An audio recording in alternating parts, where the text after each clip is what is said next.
Boa noite, então, pessoal. Boa Iniciando noite. o nosso quinto encontro, Pentateuco e Livros Históricos. Temos a próxima quarta-feira ainda, né? E para finalizarmos, então, este componente. Para o componente de hoje, nós vamos novamente iniciar. Boa noite, Luciane. Bem-vinda. Nós vamos iniciar com as questões da... Boa noite. Boa noite.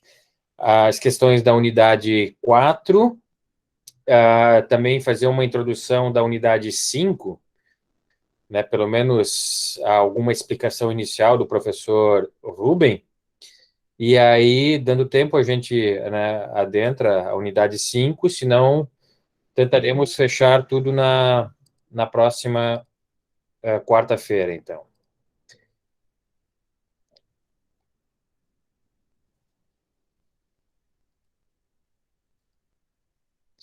Estou compartilhando aqui.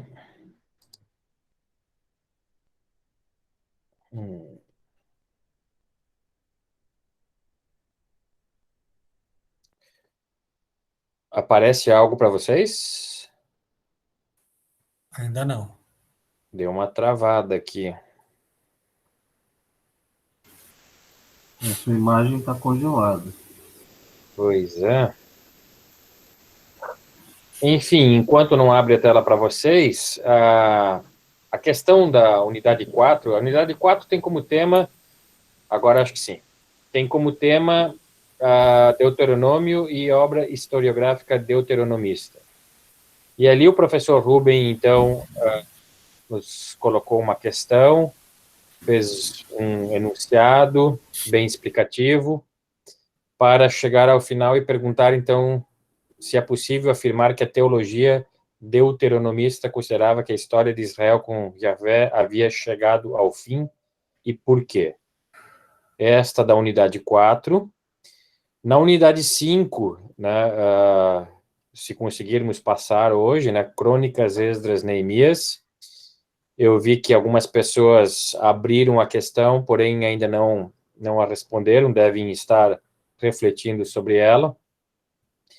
Ela finaliza depois de também um enunciado e tal, considerando que em algum momento do período pós-exílico a Torá foi acolhida pela comunidade samaritana como herança cultural e espiritual, é possível assinalar pontos de divergência entre a proposta teológica, hierocrática e separatista de Crônicas e Esdras, Neemias e o programa literário e teológico do Pentateuco Torá?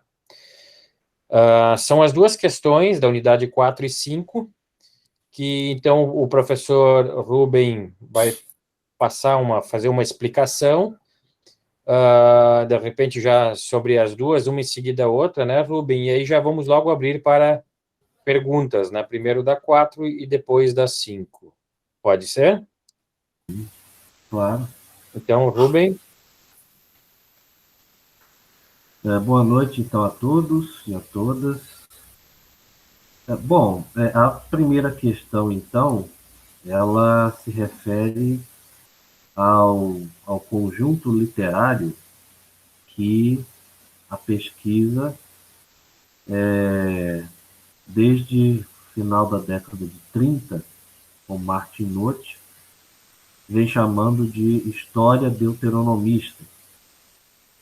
Então, esse bloco literário, ele compreende a narrativa que vai do livro de Josué até o segundo livro de Reis,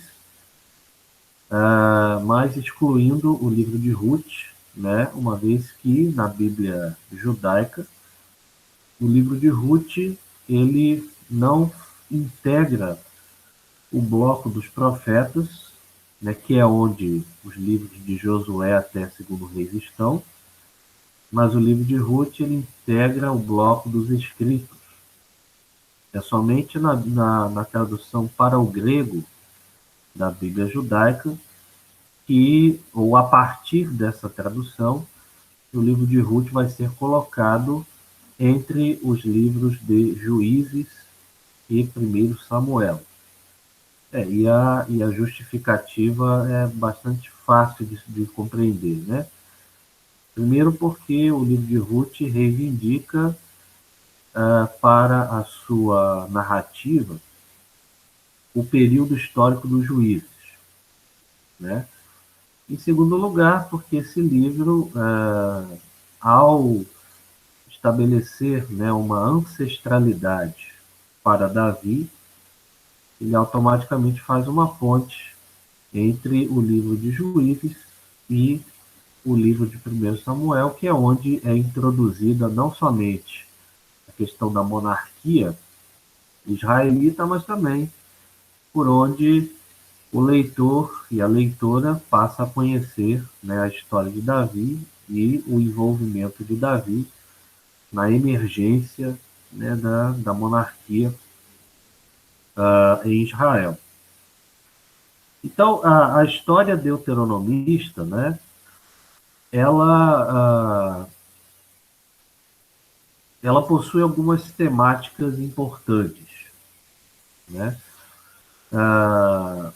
Sem entrar em muito detalhamento no que se refere às diversas ramificações que a pesquisa sobre a história deuteronomista desenvolveu desde Martin Noth, né, desde o final dos anos 40, dos anos 30, melhor dizendo, a gente pode, e talvez sem comprometer necessariamente as propostas dessas ramificações, a gente pode apontar alguns elementos importantes, né, relacionados à teologia ou o conteúdo teológico da história deuteronomista. Bom, em primeiro lugar, a história deuteronomista, então, ela está firmemente ancorada na teologia do Deuteronômio, né? O livro de Deuteronômio lança as bases, né, a partir das quais, teologicamente, a história será desenvolvida ao longo dos livros de Josué até segundo Reis, né? Alguns elementos, por exemplo, no Deuteronômio que a gente pode apontar é uma polêmica intensa, né, com relação a outros deuses, né, e essa rivalidade entre o culto de Javé e o culto de outros deuses. A questão da... E aí, dentro dessa, como um desdobramento dessa temática, né, a centralização do culto num santuário exclusivo, né, que no livro de Deuteronômio não é mencionado pelo nome, mas que fica claro ao longo da história deuteronomista que se trata do santuário de Jerusalém, né? Se a gente faz uma comparação em relação a essa temática, por exemplo, do livro de Deuteronômio com o livro de Êxodo, a gente vai encontrar, e até mesmo com o Gênesis, a gente vai encontrar uma concepção bastante diferente no que diz respeito à questão da relação entre Javé e um santuário exclusivo ou santuários. Os livros de Gênesis e Êxodo, por exemplo, aparentemente não tem problema algum com o fato de Javé poder ser cultuado em variados santuários. Mas o livro de Deuteronômio afirma que somente num lugar que Javé haverá de escolher é que se poderão realizar culto, sacrifício e demais expedientes relacionados à religião de Israel. Tá? Então, no Deuteronômio, a gente encontra essa polêmica forte em relação a outros deuses, essa questão da centralização do santuário, né, que revela-se, né, como o santuário de Jerusalém, construído por Salomão, na história deuteronomista. Temos também a questão, o forte acento na atividade profética como decorrente do paradigma do próprio Moisés, no Deuteronômio capítulo 18, ele anuncia, digamos, o surgimento do movimento profético, tomando Moisés como elemento de comparação, quiçá elemento paradigmático, né? Yahvé anuncia que, Moisés falando em Deuteronômio, que levantará um profeta semelhante a mim, a ele ouvirás, e qualquer alma que não ouvir esse profeta será excluída do povo. Então, o Deuteronômio lança as bases do movimento da profecia, né, ou pelo menos acentua a atividade do profeta, principalmente para afirmar que a palavra do profeta que é enviado por Javé é palavra revelada pelo próprio Javé. E não ouvir o profeta enviado por Javé, e consequentemente a mensagem que Javé lhe deu, é voltar as costas ao próprio Javé. Então, esse é um outro elemento que a gente encontra no livro de Deuteronômio e que constitui um elemento fundamental que percorre toda a narrativa da história deuteronomista. Na história deuteronomista, a gente vai ver uma atividade intensa, né, de profetas como conselheiros e como denunciadores de ações, principalmente da monarquia, que desagradam Javé, mas também, na história deuteronomista, a gente vai ver referências mais gerais aos profetas, como os servos de Javé enviados para provocar Israel e Judá à conversão. Principalmente esses servos de Javé, os profetas, como enviados que essencialmente não foram ouvidos. Tá? Um outro elemento que a gente também encontra no Deuteronômio já apresentado, mais para os capítulos finais da obra, é uma advertência com relação ao exílio, como resultado direto do envolvimento de Israel com os povos da terra, né, e do envolvimento de Israel com outros deuses. Então, a história deuteronomista ela vai enfatizar que a causa de uma série de infortúnios que marcaram a história de Israel na terra, até culminar no desaparecimento do Reino do Norte, no exílio de populações do Reino do Sul na Babilônia, foi causado pela infidelidade de Israel em relação a Javé. Israel procurou outros deuses e por isso Javé entregou Israel aos seus inimigos, de maneira que então, finalmente, né, os dois reinos, as duas monarquias acabaram por desaparecer. Então são algumas linhas, né, teológicas deuteronomistas que a gente pode identificar já no Deuteronômio, consequentemente, que são desenvolvidas na história deuteronomista. Uma outra temática que já é mais tardia, e provavelmente pertence a uma camada mais tardia da composição, não só do próprio Deuteronômio, né, e talvez já no momento em que ele é separado da obra deuteronomista para integrar o Pentateuco. Como também um tema teológico importante, né, no estágio mais tardio de composição da história deuteronomista, provavelmente a partir do período persa, é a ênfase na obediência à Torá como o caminho eleito por Javé para construir a sua história com seu povo.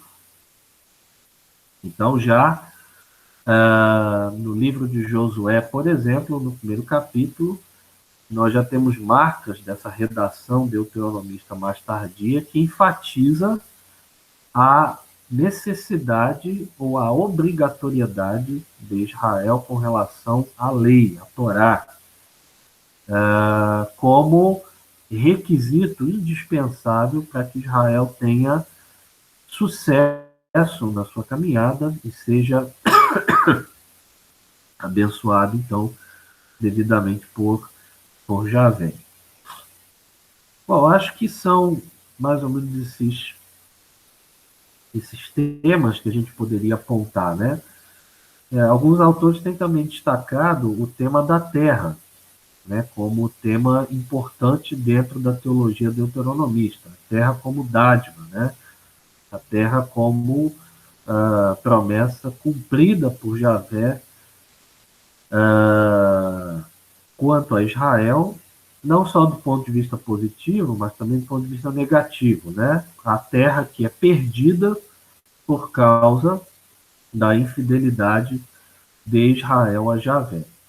Então, essas temáticas todas, elas são apresentadas já no Deuteronômio e elas são desenvolvidas na história deuteronomista, né? Aí, no enunciado da questão, eu coloquei mais um elemento teológico, né? Teológico, mas também estilístico, né? Que se refere à linguagem deuteronomista, né? Então, eu coloquei 2 exemplos aí, uma comparação de textos de Deuteronômio e de Jeremias, para mostrar, inclusive, que a redação deuteronomista ela atingiu outros livros fora, né, da história deuteronomista. Aqui eu coloco o livro de Jeremias, mas alguns autores, por exemplo, apontam a influência deuteronomista em livros proféticos como Oséias, Amós e Miqueias, por exemplo. Tá? Então, a nossa questão aqui, ela gira em torno fundamentalmente do tema da aliança, né? Israel, como povo a quem Javé escolhe, e que escolhe Javé, por sua vez também, mas que ao longo do que é mostrado na história deuteronomista, rejeita essa aliança que é proposta, né, e a qual os profetas constantemente apelam, e, por fim, né, isso acaba fazendo com que Javé venha a rejeitar, na terminologia da história deuteronomista, ao que parece definitivamente Israel e Judá, fazendo então com que o reino de Israel desaparecesse por conta dos assírios e fazendo com que o reino de Judá do sul também desaparecesse e parte da sua população fosse exilada, né? Fosse levada para a Babilônia em cativeiro. Então, uma questão que eu coloco, né, aqui, a questão fundamental é que a gente poderia identificar na história deuteronomista elementos, né, que poderiam sugerir que essa obra ela abre janelas, ou ela abriria teologicamente possibilidades para se resgatar uma expectativa com relação à aliança de Israel com Javé. Afinal de contas, a história deuteronomista prega o fim definitivo da história de Israel com Javé,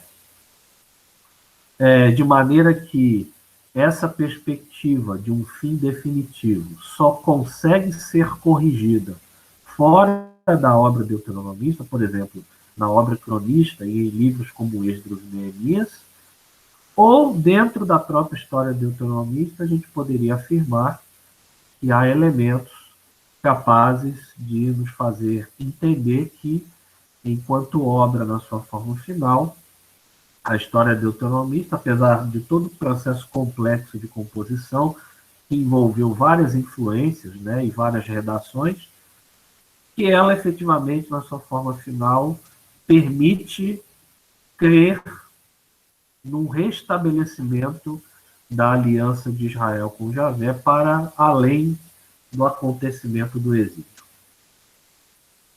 Então, diante disso, eu posso ou comentar um pouquinho a outra questão, ou a gente, a partir daqui, pode já passar as considerações de vocês a respeito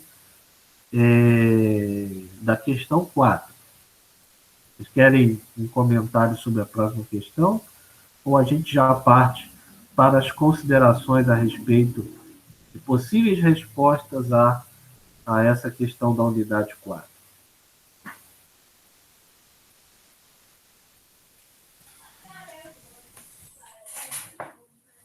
Eu não sei como é que vai ficar o tempo depois, professor, para o final, então eu acho que a gente poderia tentar terminar esse assunto aqui antes de começar um próximo, porque vai que a gente se estende nesse assunto e a gente acaba ficando apertado, né? Isso aí. Ok. Alguém tem alguma consideração a questão da unidade 4? Eu vou deixar o Marcelo falar, porque ele levantou a mão antes e eu falo depois. Vou levantar a mão também.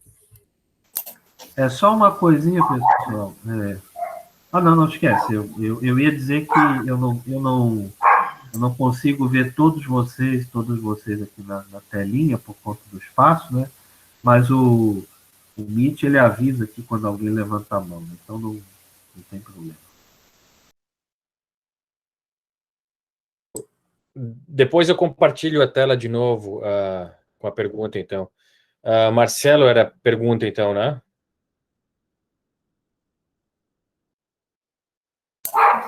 Eu não sei se... Boa noite primeiro, professor, boa noite a todos os alunos. Eu não sei se seria propriamente sobre a questão, professor.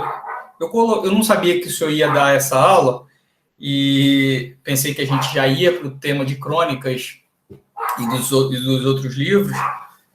Por isso eu coloquei no fórum algumas considerações sobre a obra Deuteronomista. Não, obra Deuteronomista não, desculpa, sobre o Deuteronômio, propriamente dito. Uma série de perguntas que eu fiz. E aí eu não sei se a gente entra nesse ponto, porque de alguma forma vai se estender bastante em relação à aula. Eu fiz ali 4 ou 5 perguntas, ou se a gente realmente toca o barco e já entra em outro assunto. Não sei o que o senhor prefere. Você pode, né? Você pode eleger uma das 4 questões que você levantou para a gente discutir de forma alinhada a essa questão da unidade, né? Porque é importante resgatar isso, já como você fez considerações sobre o Deuteronômio, e a temática é essa, né? É importante, então, a gente resgatar isso. E também nada impede que a gente faça eventuais comparações com a literatura cronista, né? A teologia cronista, dentro daquilo que eventualmente você queira destacar também, sem problema. Tá bom, então. Deixa eu abrir aqui, que estava no fórum. Eu coloquei em relação ao próprio texto que foi indicado, o texto do Nakanosi. Acho que é essa a pronúncia, professor? Não sei se é Nakanosi mesmo. Mas Isso. Eu fiz algumas considerações sobre o texto dele. Uma delas aqui que eu acho importante para o contexto é sobre a oposição que ele enxerga entre o Deus da aliança e o Deus deuteronomista. E aí, abre aspas, vou citar uma passagem dele, na página 189, ele fala assim: Yahvé é ciumento e vingativo. Os deuteronomistas apresentam um rosto de Deus que contrasta com a imagem de Deus pai e mãe.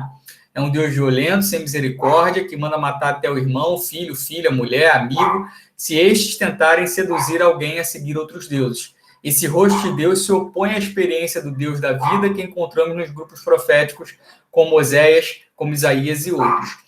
E, assim, eu coloquei, com todo respeito, que eu discordava dessa visão do autor, porque, para mim, eu entendo que o Deus da aliança é o mesmo Deus deuteronomista, não mudou. Eu acho que são focos diferentes, mas que se complementam. E a gente não pode tentar interpretar a passagem, os textos do Pentateuco e a obra deuteronomista como se fosse um Deus diferente do Deus da aliança de Gênesis a Números. É o mesmo Deus, mas que, como a revelação ela é progressiva e Deus vai se revelando aos poucos ao longo da história de Israel, eu vejo que a gente está ganhando mais bolas nesse jogo importante que é o entendimento acerca de Deus, acerca de Yahvé. Então, nesse ponto, eu discordo dele. Ele, de alguma forma, deixa entender que há uma oposição. Deus 1, Deus 2. E eu não entendo dessa maneira. Esse é o primeiro ponto, que eu acho bem relevante em cima da pergunta que o senhor fez na questão. O outro, que também, mas aí não sei se é importante assim, a gente tratar agora, que é uma referência que ele faz ao livro da lei que Josias acha, mas dialoga com o texto de Deuteronômio. Então, eu não sei se fica melhor a gente tratar, quando a gente for falar da questão de Josias, do livro de Reis, ou se a gente fala agora. Mas melhor, de repente, se eu comentar essa primeira questão que eu coloquei, né? Tá, deixa eu te pedir, então, uma licença no seguinte, né? De eu comentar essa tua primeira questão, e depois a gente vê outras questões dos colegas, e aí depois a gente pode voltar nas outras, né, questões que você colocou. Porque só essa primeira que você fez dá caldo isso aí, né? Então só para a gente também a gente poder ver, ouvir, né, os outros colegas. Assim, Marcelo, ó, eu respondo essa tua pergunta na seguinte direção, né? O processo de formação dos livros da Bíblia em geral, né, e do Deuteronômio, da obra deuteronomista em particular, é um processo complexo, né, que envolveu uma série, né, de momentos históricos, envolveu uma variedade de escritores e de redatores e, consequentemente, de percepções teológicas voltadas para os respectivos contextos sociais, históricos em que esses autores, redatores, compiladores estavam inseridos. E, nesse sentido, a gente tem que não excluir, mas separar a visão que a tradição da fé, tanto judaica quanto cristã, desenvolveu a respeito da forma sincrônica dos livros da Bíblia, ou seja, tomando esses livros como uma narrativa contínua, né? E aí entra a questão, a ideia de revelação progressiva, né? Que seria essa tentativa de, inclusive, ver em certas tensões existentes no texto bíblico, na maneira como ele apresenta a figura de Deus, momentos da revelação, né? Então, é preciso separar essa concepção, né, que é mais sincrônica, né? Ela envolve uma tentativa, digamos, de harmonizar diferentes faces de Yahvé que são apresentados ao longo do texto, tomando o texto como uma narrativa contínua, né? Inclusive, essa é uma ênfase que tem sido dada por alguns autores hoje também, né? A necessidade de se prestar atenção em conjuntos narrativos como o Pentateuco, como a história deuteronomista, como narrativas que devem ser lidas a partir da sua forma final, a partir da configuração que elas têm hoje. Elas são grandes narrativas contínuas. O Croato, por exemplo, vai falar quando ele menciona essa questão quanto ao Pentateuco, ele vai falar de um propósito querigmático do Pentateuco, né? Ou seja, o Pentateuco é uma obra fechada, ele é uma obra pronta, né? Ele tem um formato, ele tem uma configuração que nos chegou e, certamente, como obra completa, ele pretende ser lido a partir de uma perspectiva que é mais sincrônica mesmo. Agora, por outro lado, a gente também precisa considerar que o processo de composição dos textos bíblicos ele não eliminou certas tensões provocadas por uma diversidade de teologias ou formas de compreender Javé por parte de variados autores, né? Então, é nesse sentido que o Nakanose, ele, de uma forma muito mais diacrônica, ele tenta interpretar essas apresentações da divindade como também marcas de camadas literárias distintas dentro do texto, né? Eu tenho uma certa reserva com relação a uma questão, por exemplo, que o Nakanose coloca no início do texto dele, quando ele descreve a sociedade pré-estatal, né, como uma sociedade. Ele não usa essa expressão, mas a maneira como ele descreve isso aparentemente sugere que a sociedade pré-estatal de Israel seria uma espécie de idade de ouro, né? Em que você teria uma sociedade plenamente igualitária, em que as pessoas elas viviam numa espécie de comunhão em que o pobre, a viúva, o órfão eram plenamente amparados, né? E que a religiosidade girava em torno de um culto de Javé que principalmente, né, estava vinculado a essa sustentação e amparo dos mais desfavorecidos. Quer dizer, essa abordagem do Nakanose, ela corresponde a uma visão mais sociológica que acabou se popularizando na pesquisa a partir dos anos 80, se eu não estou enganado, com a obra do Norman Gottwald.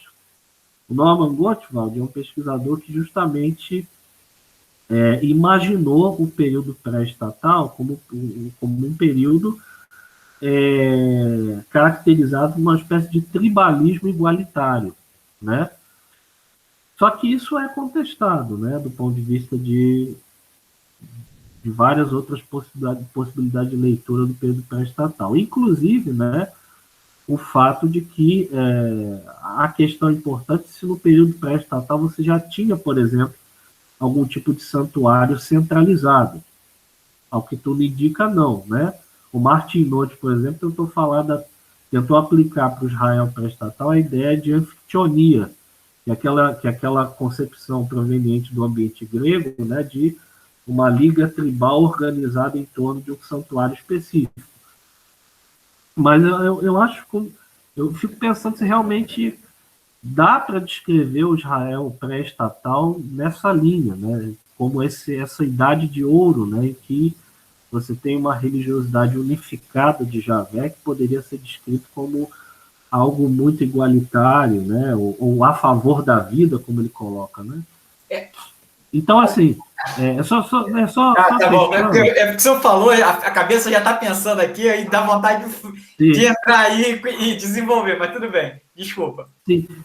Sim, mas eu acho que algo que é importante resgatar nessa visão do Nakanose, malgrado, né, todas as críticas que possam ser feitas e devem ser feitas, e aliás é uma visão hermenêutica que ele desenvolve com um pressuposto bastante claro que ele coloca no texto, ele está desenvolvendo o texto dele a partir da teologia latino-americana da libertação, ele está partindo daí.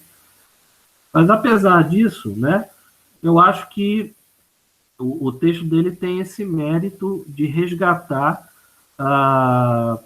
o texto bíblico como um texto compósito na sua formação. E que, embora ele tenha atualmente uma forma final, né, ele seja uma obra completa,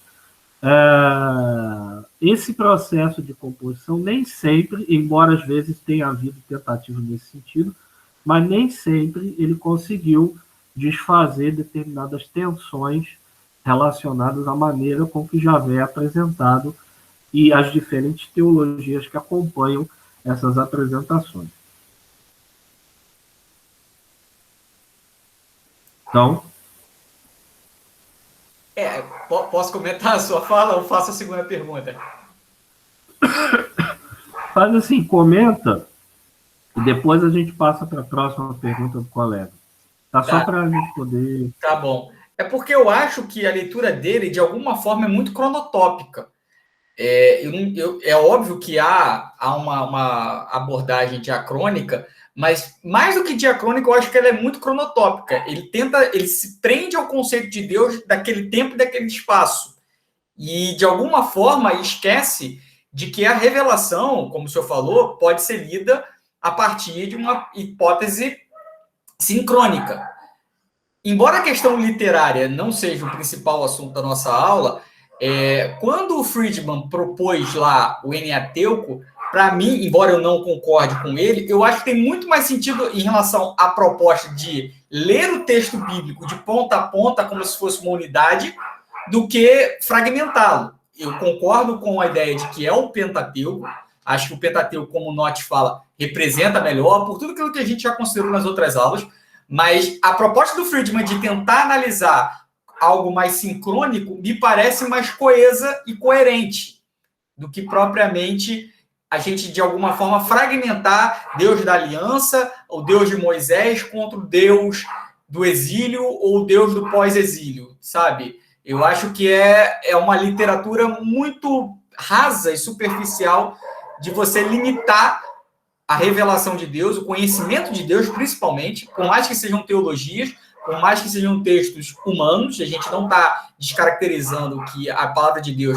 é palavra de Deus e palavra de homem, como diz o Calbart, mas eu penso que você precisa entender, como ser humano, de que Deus, pela nossa limitação, usa processos acomodativos para poder se revelar. Porque a gente não tem capacidade para entender Deus de ponta a ponta. Passaram-se quantos anos? Quantos séculos, gente? Desde a criação do homem. E a gente continua aprendendo características e pontos importantes e fundamentais acerca de Deus.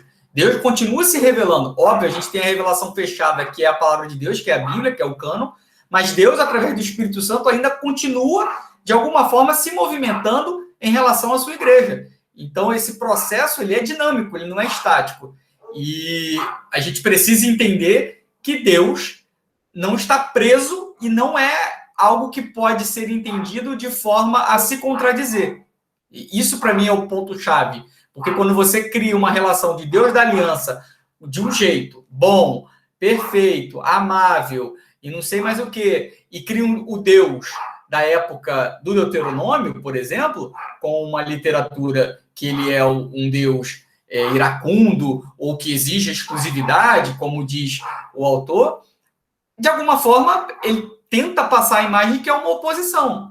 E isso, para mim, da minha visão, tá? Respeitando a minha limitação intelectual perto do autor, do conhecimento que ele tem, que é muito maior que o meu, mas eu entendo isso como um erro.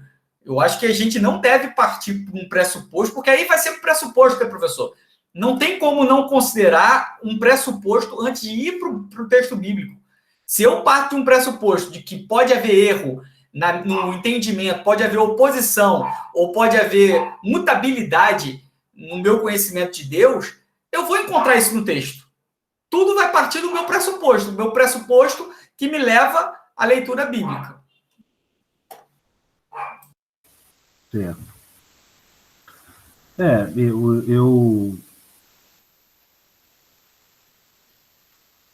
Eu acho que você tem razão quando você fala sobre a questão dos pressupostos, né? De leitura. Mas a gente tem que levar em consideração que a ideia de revelação progressiva e ação acomodativa de Deus é pressuposto também, né? Sem dúvida. Então, assim, não é problema isso, né? A tradição de leitura, né, do texto bíblico ao longo da história vai produzir, né, toda uma série, né, de respostas teológicas às teologias do texto, né? Essas respostas vão ser contextuais, né? Elas vão responder, elas vão se situar em uma variedade de contextos eclesiais, né, históricos, sociais, não há problema.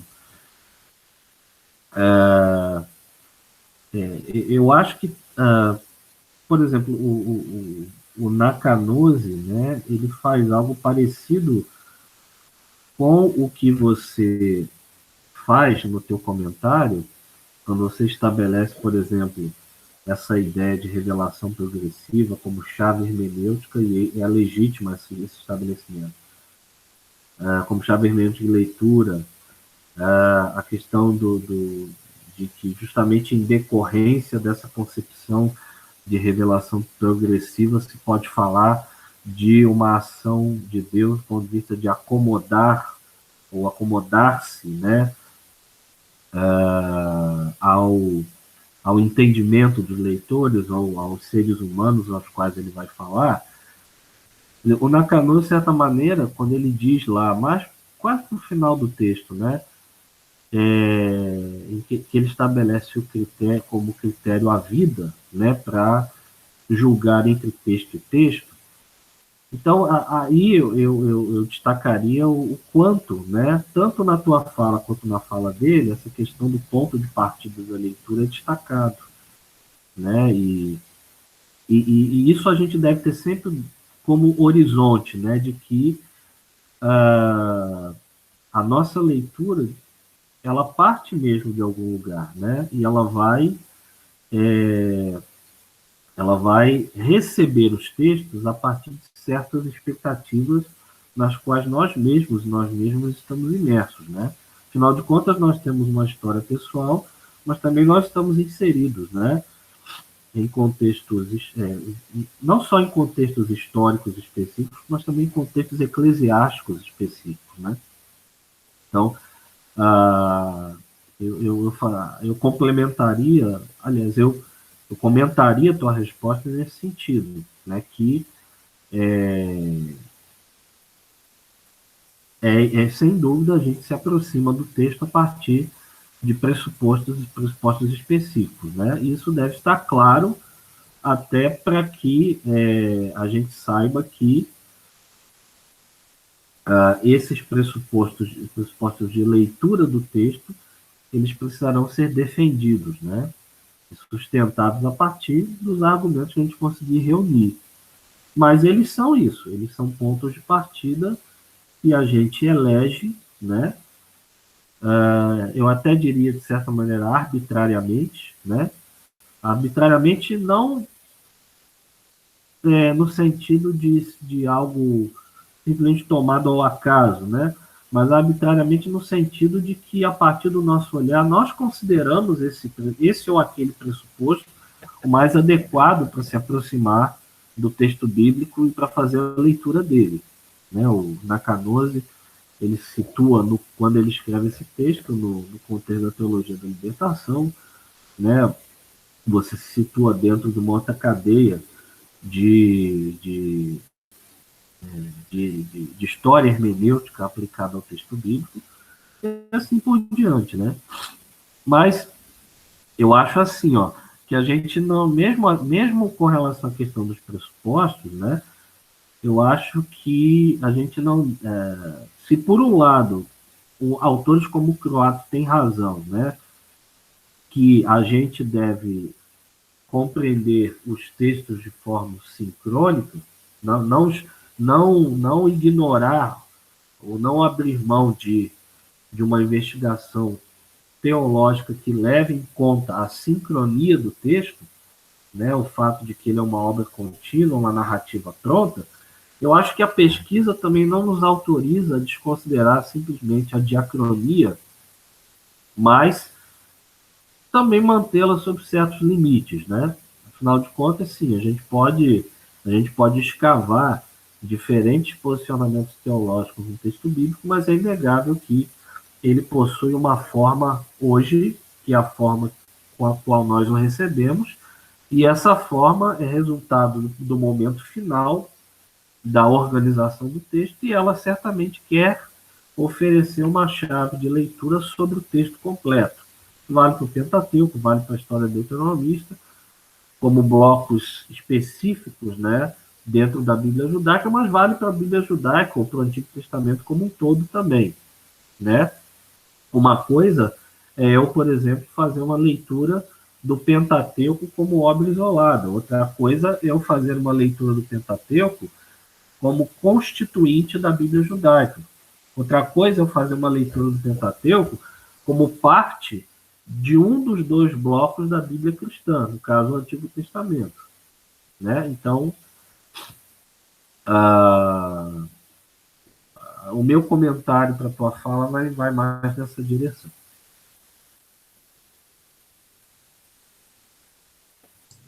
Vamos para o próximo, Rubem? Fabiano. Isso. Não cortando o Marcelo, mas já cortando. Né, já cortando, né? Não cortando, mas já cortando? Professor, então, desculpa a minha tosse aí, mas é porque esse resfriado que eu peguei tá... Mas enfim. Melhoras aí, professor. Professor, se tem uma coisa que a gente pôde aprender já aqui, nesse quase um ano aqui, vendo todos os componentes, é que teologia é como uma outra ciência qualquer, é um conhecimento que vem se acumulando, né? Sempre o teólogo posterior vem montando seu conhecimento em cima de conhecimentos passados, né? Então, o entendimento do rabino lá na época de Cristo não era o mesmo do pai da igreja, não era o mesmo de Calvino, não era o mesmo de Spinoza, e aquilo vem se montando e a gente vê que essa sucessão de conhecimento que vem se montando chega até a ideia que o Notti criou sobre a história do autonomista. A minha pergunta é, hoje, atualmente, em que pé está essa teoria do Notti? Ela está bem fundamentada? Ela já é aceita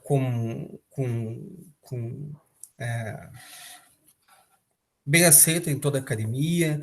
Existem novos estudos? Tem gente aprofundando? Para onde que está indo esse estudo sobre a história do autonomista do Notti?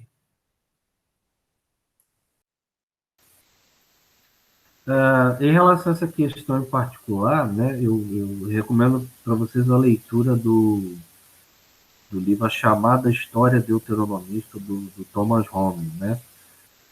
Ele faz um... Deixa eu ver até qual é o capítulo aqui. Ele faz um apanhado bem interessante, né, dessa história da pesquisa. É no capítulo 2, e ele mostra principalmente o Charles está dizendo aí, esse texto vai estar no material complementar. Eu encaminhei para ele hoje uma cópia digitalizada que eu tenho, né? Eu recomendo muito para vocês essa leitura do livro dele. É um livro, não é um livro extenso, né? Tem, deixa eu ver aqui, o texto mesmo, né? Incluindo aí índice no final, então vai até a página 182. Então, uma obra não é muito extensa, mas é muito esclarecedor em relação não só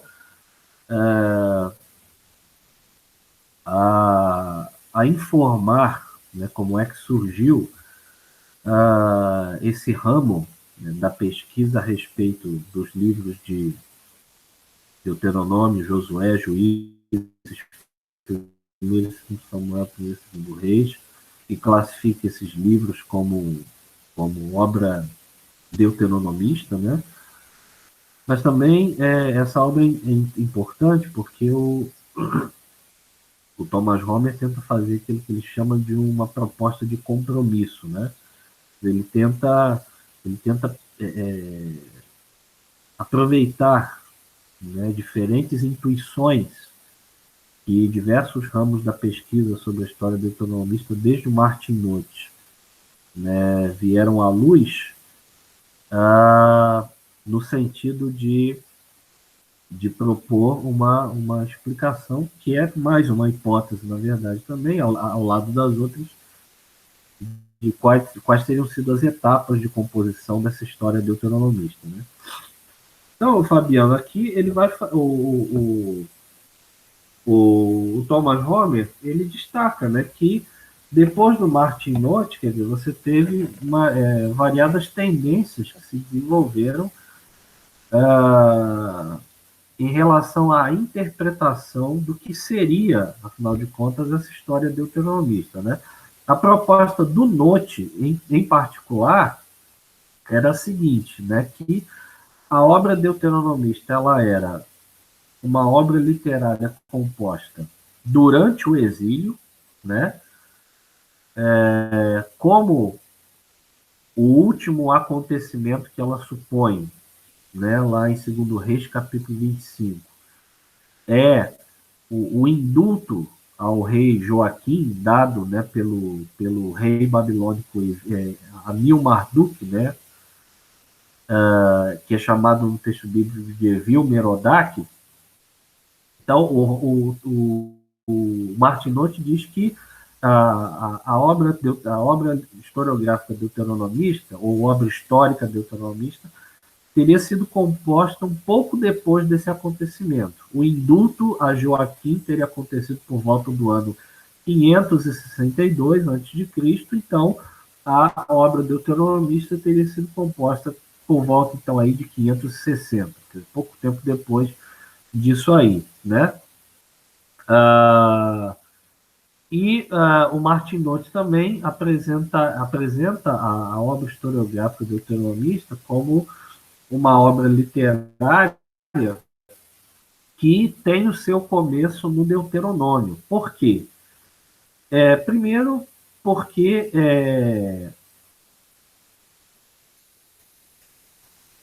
Marcelo, eu já te respondo, tá? Eu dou uma olhada aqui depois na sua pergunta, eu já te respondo. Então, assim, de acordo com o Note, a historiografia deuteronomista, né, ela teria, né, o seu local de início no Deuteronômio, né, porque não se conseguiu observar a continuação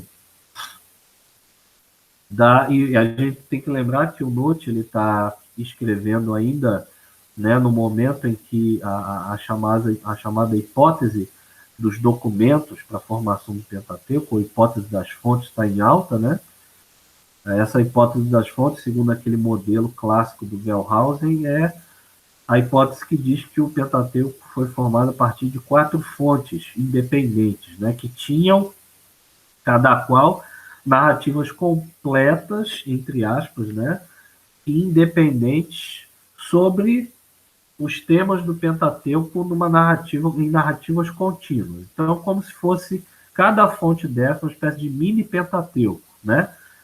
Então, essas 4 fontes seriam a fonte J, a fonte javista, que teria sido composta no século X, na época da monarquia de Davi e Salomão. Inclusive, o Gerhard von Rad vai falar de um iluminismo salomônico, né, como se a época de Salomão tivesse sido um florescimento cultural tão grande que proporcionou condições para o estabelecimento de uma fonte historiográfica, que seria a fonte javista.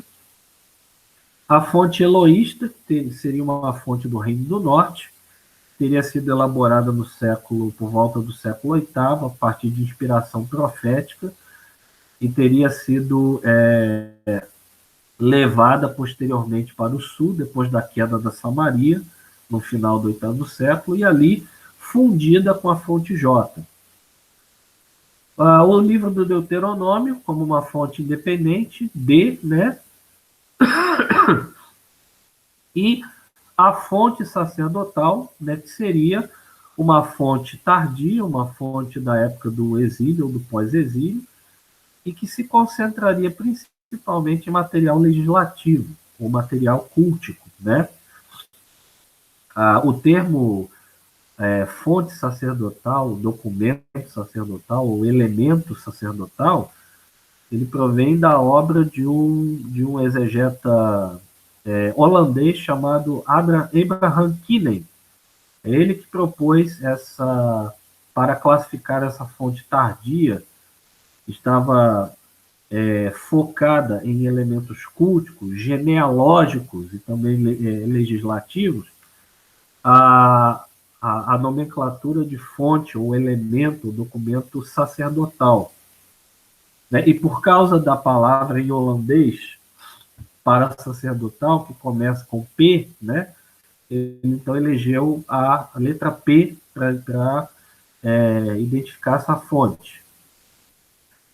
Então, o que o Note, né, que está escrevendo um pouco depois dessa consolidação da teoria das fontes, ou da hipótese dos documentos, o que o Note está dizendo? Que não é possível rastrear essas fontes para dentro do Deuteronômio e também para dentro dos livros de Josué e livros seguintes.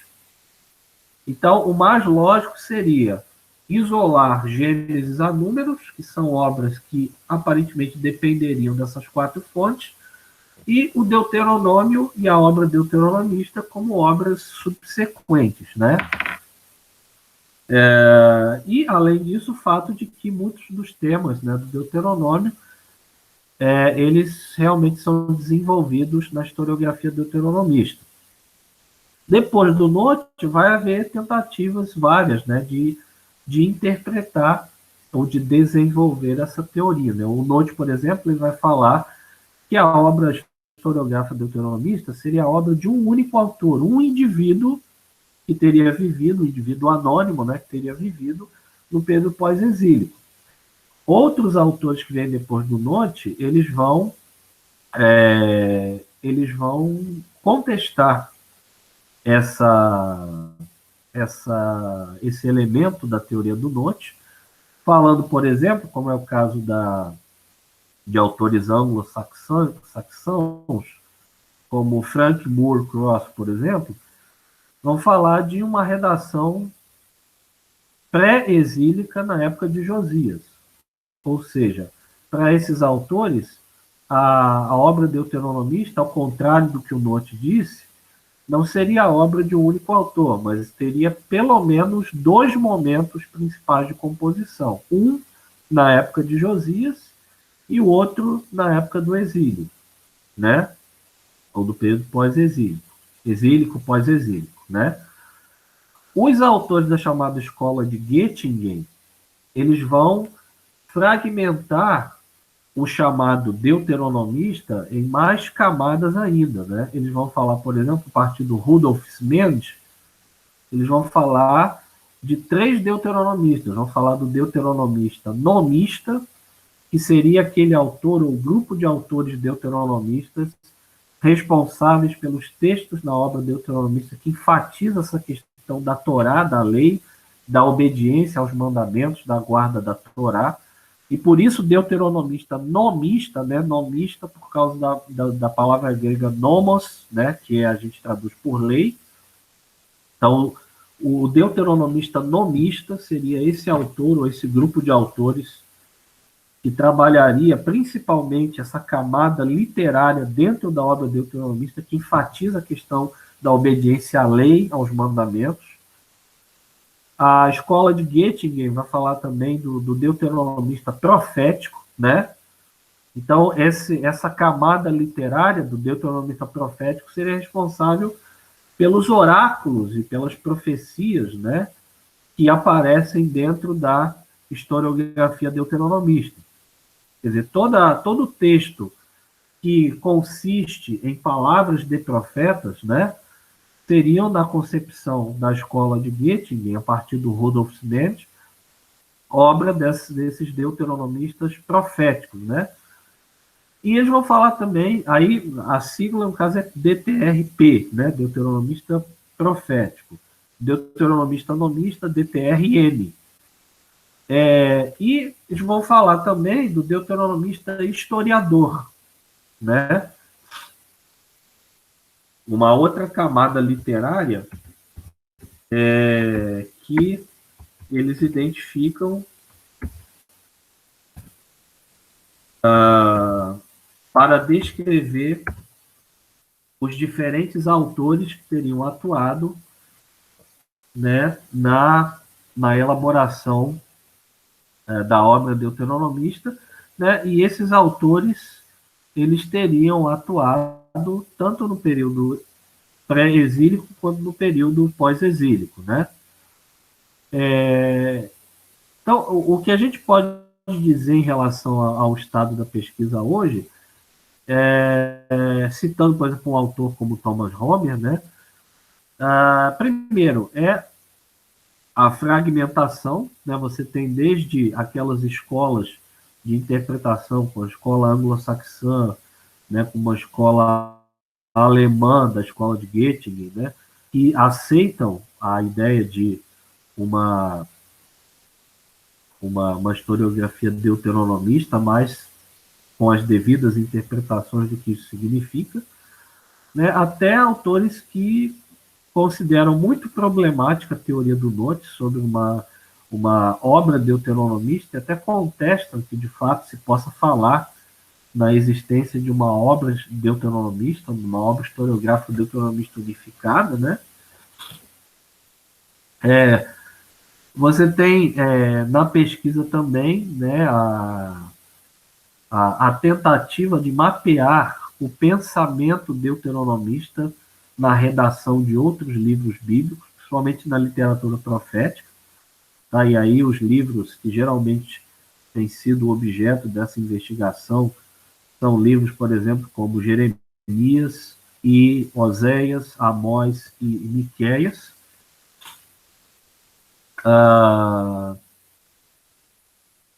Enfim, e outras tentativas também de tentar estabelecer um compromisso entre essas várias linhas de interpretação da hipótese, de fato, de uma história deuteronomista. Manter a ideia de uma história deuteronomista, mas tentar chegar a um compromisso, né, que reúna as principais intuições dessas diferentes teorias, né?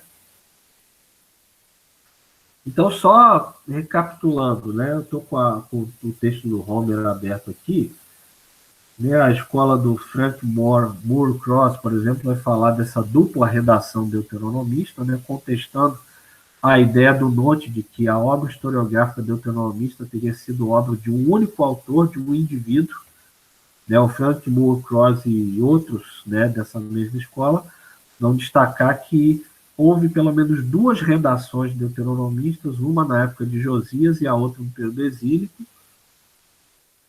O Rudolf Smann e a chamada Escola de Göttingen vão falar de pelo menos 3 camadas literárias na obra historiográfica deuteronomista: o deuteronomista nomista, o deuteronomista profético, o deuteronomista historiador. E vai ter até aqueles autores dentro da escola de Göttingen que vão fragmentar ainda mais cada um desses deuteronomistas aí, né? O deuteronomista historiador, por exemplo, ele seria o responsável pela primeira edição da obra deuteronomista, que teria sido, de acordo com essa escola, feita no período do exílio, né? E tem o pessoal que resolveu retomar a teoria do Note, né, de um deuteronomista só, que é o caso de autores, por exemplo, como John Van Citters.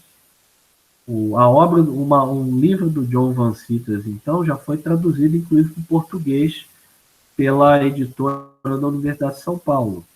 Né? Eu vou mostrar, eu vou pegar ali rapidinho, só para mostrar para vocês aqui, peraí. Pega aí que já estou com o carrinho da Amazon aberto aqui, eu só vou adicionando e fazendo meu cartão chorar aqui. Tá assim também, Fabiano. Falando nisso, aproveitando que o professor foi pegar, professor, os livros que o senhor indicou, metade já não tem como achar, professor. Ajuda aí, como é que faz? Metade do livro indicado eu fui procurar esgotado, fora de publicação. Você vai no sebo, R$500. Como é que faz? Pois é. Não faz? Não faz. Ou digitaliza, né? Depois a gente conversa aí, pessoal. Depois a gente conversa sobre isso. Vamos tentar achar uma solução aí para isso. De repente, até dentro daquela lista, eu faço meio que uma peneira, né, do que talvez seria o mais importante, digamos assim, e aí a gente depois vê se a gente consegue digitalizar esse material e alguns desses materiais passar para vocês. Mas esse do Ó, Roma tá tranquilo, até R$ 54 ó, na Amazon. né? Oi? Esse ainda é da editora Voz, está sendo publicado ainda, né? Ó, aqui, ó, Em Busca da História é o livro do Van Citters. Ele já tem traduzido em português pela EDUSP, pela editora da Universidade de São Paulo. Então, o John Van Citters, né, é um autor que o Thomas Homer aqui chama de neonotiano, no sentido de que ele parte, né, da proposta do Note de um único deuteronomista, né, diferente da escola do Moore Cross, por exemplo, que fala de duas redações deuteronomistas, e da escola de Göttingen, que fala de várias redações deuteronomistas do período exílico, né? Então, também aqui é um representante aí da pesquisa atual sobre esse assunto, né? O Van Citters, por exemplo, ele, apesar dele se basear na teoria do Note, ou de certa maneira retomar essa teoria, na percepção dele, a história deuteronomista deveria ser considerada como sendo muito mais curta do que aquela que o Note supõe, né? O Note pega de Josué até Segundo Reis como uma obra completa, enquanto que Van Citters, por exemplo, ele considera que alguns textos dentro da obra deuteronomista eles são tão destoantes dos principais temas deuteronomistas que eles só podem ser resultado do que eles chamam de redação pós-deuteronomista. Ou seja, né, depois que a obra deuteronomista foi finalizada, outros autores que não eram deuteronomistas acrescentaram material. Um exemplo curioso que ele traz, por exemplo, né, é a da história da sucessão de Davi. Né, a história da sucessão de Davi, que vai começar lá em 2 Samuel 9 e vai praticamente até 1 Reis, capítulo 2, né? Então, o Van Citters, né, ele argumenta que a imagem de Davi apresentada nessa história de sucessão, ela é tão distinta da imagem que nós vemos na história da ascensão de Davi ao trono, né, que vai de 1 Samuel capítulo 6 até 2 Samuel capítulo 7, que essa história da sucessão ao trono, ela só pode ser material pós-deuteronomista, que foi inserido na história deuteronomista, claro, no período pós-exílico e bem posteriormente. Então, esses neonotianos, que é a terminologia que o Homer utiliza, eles assumem, né, a obra historiográfica deuteronomista como uma composição, né, proveniente de uma única origem, mas a extensão da história deuteronomista difere para eles em relação à proposta original do Note, né? Vários textos eles vão considerar como textos que eles vão chamar de pós-deuteronomistas. Professor, obrigado. Pois é, Rubem. Chegamos já no horário. Eu quero colocar uma sugestão aqui. Quem tem mais questões, vamos colocar naquele espaço do fórum com a pessoa docente ali, ou tutoria, né? E aí eu vou conversando com o Rubem na medida em que aparecem perguntas mais específicas e até para responder de forma escrita, né? E agora já são 9h10, eu acho que não compensa iniciar a outra unidade, vamos deixar para quarta-feira e aí vamos nos organizar para ver como ir adiante, né, Rubem? Acho que é por aí. Alguém teria mais alguma consideração assim em relação a essa unidade?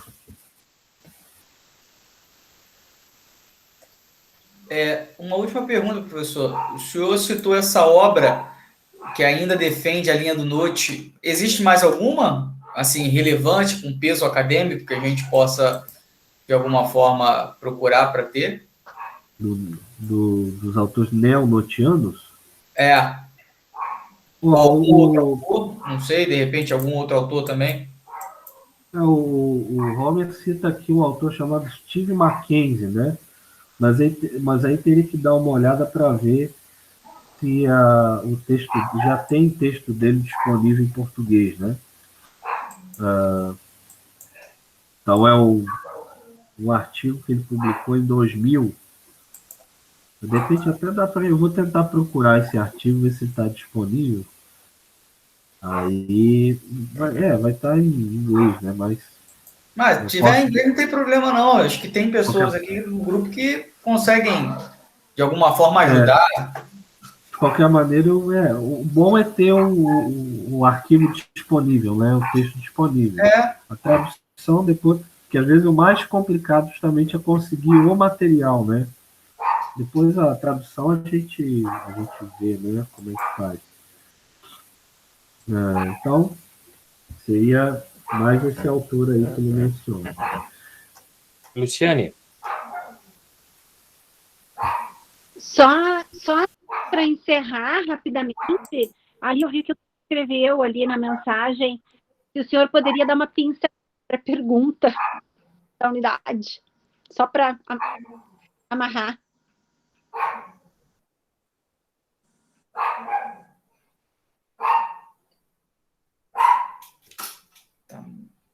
Eu vou dar uma...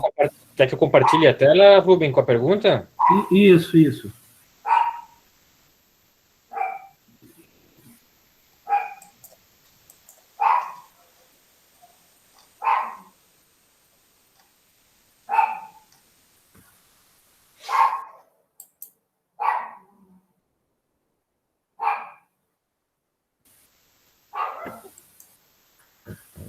Nos livros das Crônicas, Esdras e Neemias, vislumbram-se tendências teológicas características de comunidades judaicas na Palestina sob o domínio persa.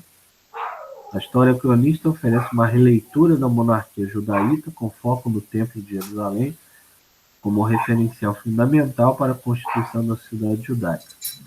Ali, Davi adquire relevância teológica essencialmente como arquiteto do templo e planejador de suas funções cultuais. Esdras e Neemias projetam a imagem da sociedade do Segundo Templo como comunidade que estabelece sua identidade por meio da leitura do livro da Torá e da separação étnica. Considerando que em algum momento do período pós-exílio a Torá foi acolhida pela comunidade samaritana como herança cultural e espiritual, é possível assinalar pontos de divergência entre a proposta teológica hierocrática e separatista de Crônicas e Esdras e Neemias e o programa literário teológico do Pentateuco Torá. Bom, a pincelada que eu poderia dar seria a seguinte, né?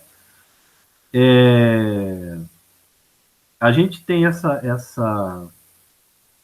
gente tem esse elemento bem curioso da história literária e social do cânon da Bíblia, que é o fato de você ter duas comunidades semitas, né, na Palestina, que historicamente seguiram rumos separados e chegaram até mesmo a uma situação de tensão e de conflito violento na história judaica, né, no caso as comunidades dos judeus e dos samaritanos, mas que curiosamente compartilham um conjunto de escritos sagrados que ambas consideram como o fundamento basilar para sua religião. Então, isso significa que em algum momento a Torá, durante a sua promulgação, né, no período persa, ou talvez aí nas proximidades, né, do final do período persa, já antes do período grego, a Torá ela se tornou um documento de compromisso que uniu tanto os judeus, a comunidade judaica na Palestina, quanto as comunidades judaicas fora da Palestina e os samaritanos. Agora, esse reflexo, né, do convívio, de certa maneira, fraterno, entre os ancestrais dos judeus e os povos da terra, ele vai aparecer em alguns momentos da Torá, como uma tendência teológica possível, por exemplo, no livro de Gênesis, né? Mas agora, se a gente pega livros como Crônicas e Esdras e Neemias, por exemplo, a gente tem teologias que são oferecidas e que negam absolutamente quaisquer possibilidades de comunicação cultica e social das comunidades judaicas em torno desses livros com outras comunidades, como, por exemplo, a comunidade samaritana. Então, a minha proposta com essa questão aqui é levar vocês a refletirem na possibilidade de se ver na Torá e nas obras de Crônicas, Esdras, Neemias, teologias eventualmente divergentes e que poderiam apontar justamente para esses dois tipos de sociedade que aparentemente estariam refletidos em parte ou na totalidade desses textos. Sociedades ou comunidades ou grupos judaicos que apostam, que acreditam numa convivência pacífica no meio de outros povos, e grupos, comunidades, né, ou associações judaicas que consideram inadmissível a possibilidade de se coligar ou de se relacionar de forma próxima, tanto do ponto de vista social quanto religioso, de outras comunidades ou de outros povos ou de outras etnias. E ficou claro qual é a proposta? Ficou clara qual é a proposta?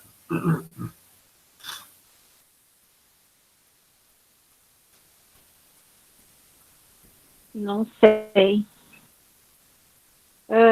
Para que a gente tente localizar quais seriam os elementos dentro desses textos que apontem divergências entre esses grupos.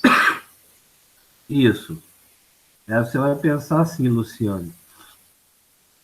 Existem temas em que o Pentateuco, de um lado, e Crônicas e Esdras e Neemias do outro, discordam?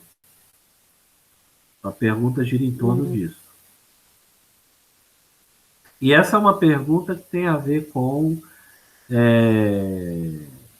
uma reflexão sobre essas literaturas, né, como representantes de momentos sociológicos, né, e também religiosos distintos, que levaria então também a que cada uma dessas literaturas oferecesse um programa teológico, né, e que automaticamente é também um programa social, que ou é voltado para uma convivência pacífica entre estrangeiros e também tolera determinadas ou aceita uma diversidade religiosa maior e modelos sociais ou religiosos e acham ou que consideram que a identidade judaica deve se pautar pela exclusão. Exclusão, por exemplo, de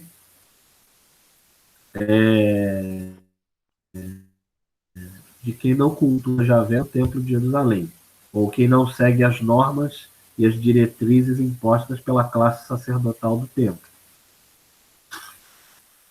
ou que não obedecia, por exemplo, determinações nos livros de Esdras e Neemias que impediam os judeus de se relacionar, inclusive do ponto de vista matrimonial, com não-judeus. A gente tem marcas na Bíblia judaica de que, em relação a essas questões, a posição da Bíblia em geral não é unânime. Você tem grupos que são completamente a favor ou simpáticos a estrangeiros, vivendo no meio de Israel, inclusive, e grupos para os quais isso é inadmissível. Você tem textos que prevêem uma maior liberdade de culto para Israel na terra, com diversidades de templos e altares, e textos que dizem que o único lugar de culto legítimo é o Templo de Jerusalém. O que, por exemplo, cria um problema para a relação entre os judeus e samaritanos, porque os samaritanos não reconhecem o Templo de Jerusalém e eles mesmos têm o seu próprio templo lá no Monte Gerizim. E a Torá diz que é o Monte da Bênção, né? Inclusive, a Torá ela não dá respaldo nenhum, aparentemente, para, a não ser no livro do Deuteronômio, claro, né? Embora o Deuteronômio não mencione pelo nome o local, para se restringir a adoração a Javé ao Templo de Jerusalém. Os samaritanos, por exemplo, vão encarar a determinação do Deuteronômio de que Javé escolheria um lugar único para adoração a ele, como sendo uma referência ao Monte Gerizim, que é o monte lá de onde Moisés profere a bênção, né? Em frente do Monte Ebal, que é de onde ele profere as maldições. Então, os samaritanos, então, efetivamente, eles tiveram o templo deles, né? Que foi destruído aí por volta aí do final, se eu não me engano, do primeiro século, antes da era cristã. Foi destruído, inclusive, né, por um rei judeu, João Hircano, um rei sacerdote judeu, João Hircano, mas os samaritanos tinham lá o seu próprio templo, né? E certos textos na Bíblia judaica que dizem que só o Templo de Jerusalém é o lugar legítimo de culto a Javé, cria uma tensão evidente entre essas duas comunidades. Não sei se ficou claro assim, aonde eu estou querendo chegar. Ficou. Claro que tem que essas perguntas, eu vejo que elas estão indo crescendo, pelo menos para mim, de complexidade, que exige muita leitura, né? Eu fico com inveja aí dos colegas que querem comprar livros e livros, porque eu estou mal para ler. Eu imprimi o material e eu passei o final de semana inteiro lendo, e eu tô, acho que na metade do material, porque eu tenho que ler e reler, e eu tenho que voltar lá na Bíblia e ler o texto. Gente, eu não sei se eu consigo, porque essa disciplina encerra agora dia 12, sábado, né? 12, então, 14 começa outra. Mas, assim, não tem problema entregar algumas respostas posteriormente. É tranquilo, tá? Opa, gravou isso aí. tá? Depois eu edito. Mas é tudo muito interessante, dá vontade de só se dedicar aos estudos e ler, mas infelizmente a minha realidade não permite, né? Porque precisa ter leitura, né? Bastante leitura, assim, conhecimento para ir formulando esses raciocínios, né? Eu sou muito iniciante, então eu fico com medo de dar respostas muito rasas, mas enfim, farei o possível. Só uma última pergunta, eu vi ali, não aparece a prova nesse componente? A prova final? A prova final, na verdade, é aquela questão final. Tem uma questão para cada unidade interativa e uma final em que vocês têm mais liberdade ali para escrever também. Tá, não tem aquela prova final, não tem nesse módulo. Não, a prova é essa pergunta mais livre, né? Deixar vocês escreverem à vontade, colocar o teólogo e a teóloga para exercitar, né? Mas, assim, fiquem tranquilos, o próximo componente é a exegese, Antigo Testamento. Então, daqui para frente, beleza. só melhora, né? É Molezinha. Não, eu tô apavorada, porque eu tô trancada lá, patinando no hebraico, naquele unidade 5 daqueles troncos lá, daqueles verbos. Gente, não adianta, aquilo não vai entrar na minha cabeça tão cedo. Eu não sei, eu tô indo no fluxo, vamos ver o que acontece. Tem um mês para acabar tudo isso.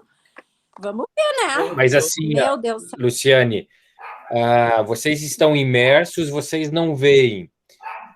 eu estou numa posição privilegiada, em que eu leio vocês, e leio vocês faz tempo já, quer dizer, tempo, do semestre passado, mas isso é tão intenso que eu leio de vocês, a quantidade de dissertações de vocês, das questões, que olhando de fora, vocês não percebem, mas o crescimento, ele é visível, entendeu? Então, nas respostas, nas colocações, nas argumentações, aqueles desesperos iniciais em alguns componentes, e aí depois aquilo ali, vocês não percebem, mas vocês tiram de letra, dá para dizer assim, sabe? O novo desafio que vem apaga o anterior, entendeu? Uma questão bem interessante de ver, dá um bom estudo aí de uma boa tese aí para formular, de quanto mais difícil o próximo componente, né, a gente vê que o anterior, na verdade, foi bem fácil, entendeu? Então, isso nos leva a fazer o quê? O próximo componente ser mais difícil ainda. Mas se acalme. Eu não sei como é que o pessoal está encarando a situação dessa mudança metodológica, de escrever ao invés de fazer múltipla escolha, mas vou falar por mim, e seria bem interessante ouvir o que as pessoas estão achando para a gente poder pensar juntos, né? Mas eu gostei bastante dessa modificação.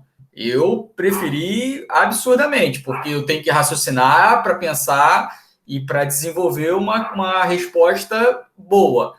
Talvez tenham pessoas que estejam passando por dificuldades para poder fazer isso. Então, talvez, não sei se para os próximos módulos, para essas pessoas que se manifestarem, de repente pensar em alguma coisa mais híbrida, com múltipla escolha também e tal. Mas eu, particularmente, gostei bastante dessa modificação, porque está exigindo de mim. Sim, a múltipla escolha não está. Assim, não sei se alguém aqui concorda comigo, mas a múltipla escolha, muitas das vezes, não exigia absolutamente nada. Você podia até não ler a questão, o conteúdo, que você ia e tentativa e erro e acertava. Então, essa forma está exigindo mais de mim e está sendo bem interessante, pelo menos para mim. Isso aí eu vou pedir só o seguinte, não vamos abrir agora para isso, porque isso é uma das questões que eu quero no final, no último componente, abrir com vocês. Né? A gente fez isso agora, tem algumas normas ali que a EST não pode fugir do MEC, quando tu estabeleces uma sistemática e tal, tem uma burocracia, mas assim, eu quero ter isso registrado de vocês ao final do último encontro, né?